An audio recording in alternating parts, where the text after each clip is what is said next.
Tatiana's Miss Jessica Cagayan.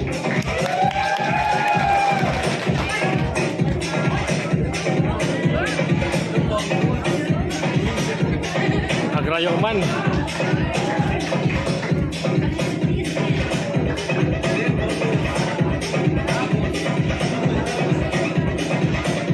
Diretso kapit.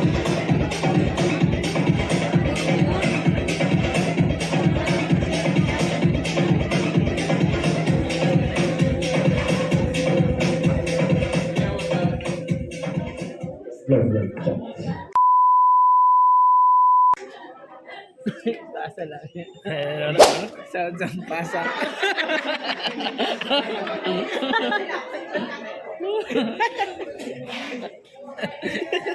Yo, choncha pasa niya.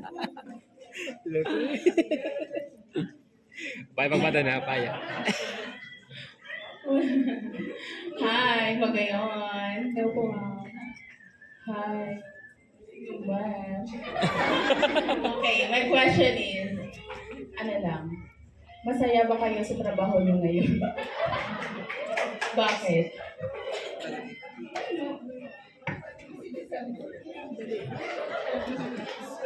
Good morning po. Kung tatanungin po masaya ba sa trabaho ngayon, opo na, yes naman po. Masaya siya at some point, pero at some point din malungkot. Then, we're not allowed to we're not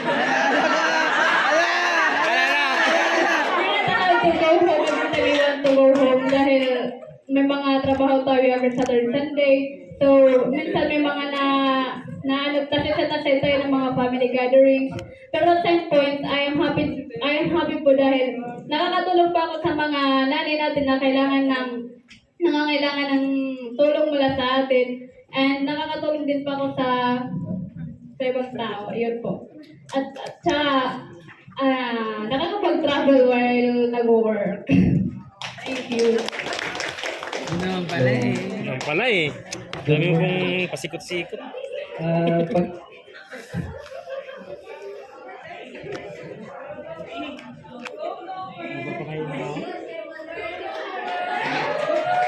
Kakanta na lang ako. Paki-ulit na question mo. Baka maiba. Ano? Baka Masaya maiba. ka ba sa trabaho mo ngayon? Thank you for beautiful question. For me, masaya naman ako sa trabaho pinasukan ko kasi may nag-guide naman sa akin na ka-MFO ko at ang BM ko, siyempre newly deployed din po ako. Kailangan ko ng guide ng isang BM, especially na kay Sir Alvin Barcin. Thank you so much. Maboto ng kwentes yan. Sa pag-guide mo sa akin na ilang buwan. Yun lang po, maraming salamat sa mga kaibigan ko.